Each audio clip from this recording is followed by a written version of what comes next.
धर्म परिवर्तन एक ऐसा शब्द जो इस वक्त ना सिर्फ राजनीति का सबसे बड़ा हिस्सा बना हुआ है, बल्कि आम आदमी की जिंदगी में भी जहर घोलने का काम कर रहा है। एक आम आदमी जो दिन रात मेहनत करता है, अपने परिवार का पेट पालने की कोशिश में जुटा रहता है, वो किस तरह धर्म परिवर्तन का दबाव अपने ऑफिस में झेलता है। जी हां, ऑफिस में धर्म परिवर्तन का दबाव बनाया जाता है। इसका एक बहुत बड़ा मामला सामने आया है, जिसका खुलासा आज मैं इस वीडियो में करूंगी। नमस्कार, बहुत बहुत स्वागत है आपका आयोन भारत में। आप देखना शुरू कर चुके हैं राष्ट्रपथ विद अर्चना सिंह। आज मैं आपको धर्म परिवर्तन से जुड़ी ऐसी सच्चाई बताने जा रही हूं जिसे सुनकर आप चौंक जाएंगे। धर्म परिवर्तन ये शब्द आजकल हम कुछ ज्यादा ही खबरों में सुन रहे हैं। धर्म परिवर्तन हमेशा से होता आया है, लेकिन सोशल मीडिया की वजह से अब खबरें हम तक पहुंच रही हैं। कोई दिन ऐसा नहीं होता जहां पर जिस दिन कहीं पर लोगों का धर्म परिवर्तन ना कराया जाए। कभी खबर यूपी के किसी इलाके से आती है, कभी झारखंड से आती है, कभी पंजाब से आती है। धर्म परिवर्तन के मामले लगातार कभी ना कभी किसी ना किसी शहर से या कभी किसी गांव से, कभी किसी दूर दराज के इलाके से सामने आती रहती हैं। जब खबर आती है तो कुछ अति बुद्धिजीवी, अति ज्ञानी लोग कहते हैं कि अगर किसी ने अपनी मर्जी से धर्म बदल लिया तो इसमें क्या बुराई है भाई, क्या हो गया इसमें, हमें संविधान धर्म परिवर्तन की आजादी देता है। बात सही है साहब, हम भी आपकी इस बात से सहमत हैं, लेकिन एक सवाल है कि क्या अपनी मर्जी से कोई ऐसे ही धर्म बदलता है? आपने क्या आज तक कोई ऐसा उदाहरण देखा है?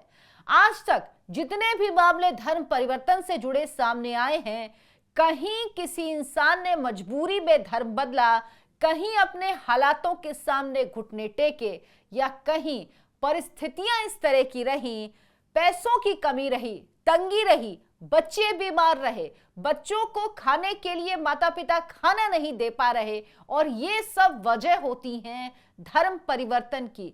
दबाव बनाकर धर्म परिवर्तन इस देश में कराया जाना आम है, ब्रेन वॉश करके धर्म परिवर्तन कराया जाना आम है। इसे इस तरह से समझिए कि आप अपनी निजी जिंदगी में किसी तरह की समस्या से जूझ रहे हैं, किसी बड़ी टेंशन में हैं आप, आपको कोई हल नहीं मिल रहा, या कभी कुछ लोग आपको दबाव बनाते हैं। ऐसे में कुछ विशेष धर्म के लोग आपके दिमाग में इस तरह से खेलते हैं, आपके दिमाग को इस तरह से मैनिपुलेट करते हैं, वो आपको इस बात के लिए पूरी तरह राजी कर लेते हैं कि अगर आप अपना धर्म परिवर्तन कर लेंगे तो आपकी जिंदगी के सारे दुख दूर हो जाएंगे। एक जांच के आधार पर पाया गया कि अक्सर धर्म परिवर्तन के मामले में देखा गया है कि ज्यादातर लोग ऐसे होते हैं जो अपने जीवन की समस्याओं से पूरी तरह टूट चुके होते हैं। तब उन्हें कोई ऐसा इंसान मिलता है जो पूरी तरह से उनके दिमाग में दूसरे धर्म की लौ जगा देता है। इसे हम कह सकते हैं कि उसे मोहित कर लेते हैं, हिप्नोटाइज कर लेते हैं, या जिसे कहते हैं कि ब्रेन वॉश कर देते हैं पूरी तरह। ये तो हुई उन लोगों की बात जो अपने जीवन की समस्याओं को दूर करने के लिए दिमागी तौर पर कमजोर होकर अपने धर्म को बदलते हैं और इस बात पर यकीन कर बैठते हैं कि धर्म बदलने से ही उनके जीवन में बदलाव आएगा। लेकिन एक तबका ऐसा भी है जो किसी ना किसी मजबूरी में अपने धर्म को बदलता है या दबाव में अपने धर्म को बदलता है। जैसे आजादी के समय पाकिस्तान या बांग्लादेश जैसे देशों में बड़े पैमाने पर धर्म परिवर्तन कराया गया, और भारत में आज भी दबे पांव चुपचाप धर्म परिवर्तन भारी मात्रा में चल रहा है। कई ऐसे जिले हैं जहां पर जो अल्पसंख्यक थे, यानी मुस्लिम या क्रिश्चियंस थे, उनकी जनसंख्या हिंदुओं से कहीं ज्यादा हो गई है और हिंदू वहां अल्पसंख्यक हो गए हैं। लेकिन अब एक चौंकाने वाला मामला दिल्ली से सामने आया है। जी हां, देश की राजधानी दिल्ली से इतने बड़े शहर जो भारत की राजधानी है, यहां धर्म परिवर्तन का ऐसा मामला सामने आया जिसे सुनकर आप चौंक जाएंगे। जुलाई की बात है जामिया मिलिया इस्लामिया यूनिवर्सिटी का एक कर्मचारी पुलिस थाने में जाकर रिपोर्ट दर्ज कराता है कि उसके उच्च पद पर बैठे अधिकारी उसे धर्म परिवर्तन करने के लिए मजबूर कर रहे हैं। यानी कॉलेज में ऐसा स्टाफ है जो उस कर्मचारी को धर्म परिवर्तन के लिए मजबूर कर रहा है। लेकिन आप विडंबना देखिए, पुलिस मामला दर्ज करती है लेकिन SC/ST एक्ट के तहत यहां पर मामला दर्ज किया जाता है। मैं इस वक्त बात कर रही हूं रामनिवास सिंह की। रामनिवास सिंह जामिया मिलिया इस्लामिया के प्राकृतिक विज्ञान विभाग में सहायक के रूप में काम करते हैं। जामिया यूनिवर्सिटी के इस दलित कर्मचारी का कहना है कि यूनिवर्सिटी के registrar professor Nazim Hussain Al Jafri, deputy registrar M Naseem Haider और प्रोफेसर शाहिद तस्लीम उन पर अनुचित दबाव डालते हैं, जाति आधारित गालियां देते हैं और अमानवीय व्यवहार करते हैं। रामनिवास ने 15 जुलाई को जामिया नगर पुलिस स्टेशन में FIR भी दर्ज करवाई। FIR में रामनिवास सिंह ने यूनिवर्सिटी में हुए अपने अनुभवों का विवरण जो दिया उसे आप सुनिए। उन्होंने इसमें साफ तौर पर कहा कि उन्हें लगातार जाति आधारित भेदभाव और मौखिक दुर्व्यवहार का सामना करना पड़ा है। दुर्व्यवहार के समाधान के रूप में उन पर इस्लाम धर्म अपनाने का दबाव भी डाला गया। रजिस्ट्रार प्रोफेसर नाजिम हुसैन अल जाफरी ने वादा किया कि धर्म परिवर्तन करने से उनको यूनिवर्सिटी में होने वाली समस्याओं का सामना नहीं करना पड़ेगा। यानी जामिया मिलिया इस्लामिया यूनिवर्सिटी में अगर आप कर्मचारी हैं और आपको अगर प्रमोशन चाहिए, आपको अगर समस्याओं से निजात चाहिए, तो आपको अपना धर्म यानी सनातन धर्म छोड़कर आपको मुस्लिम धर्म अपनाना पड़ेगा। रामनिवास की समस्या जब दुनिया के सामने आई और पुलिस ने इन्वेस्टिगेशन शुरू किया तो जामिया ने बयान जारी किया, यानी यूनिवर्सिटी की तरफ से बयान जारी कर आरोपों को निराधार बता दिया गया। जामिया मिलिया इस्लामिया यूनिवर्सिटी की तरफ से कहा गया कि FIR पूरी तरह से निराधार और झूठी है। रामनिवास की आदत है बार बार आरोप लगाने और शिकायत करने की। रामनिवास ने अल्पसंख्यक स्थिति की चुनौती सहित कई मामले दायर किए हैं, लेकिन वो यहीं तक सीमित नहीं है। यूनिवर्सिटी के सुचारू कामकाज में बाधा डालने की पूरी कोशिश वो समय समय पर करता रहा है। ये यूनिवर्सिटी और प्रशासन को अस्थिर करने का एक प्रयास है। यूनिवर्सिटी उचित कानूनी सहारा लेगी और SC/ST अधिनियम की आवश्यकताएं FIR में दर्ज नहीं की गई हैं। यूनिवर्सिटी अपने कर्मचारियों को इस तरह की बाह मरोड़ने वाली रणनीति से बचाएगा।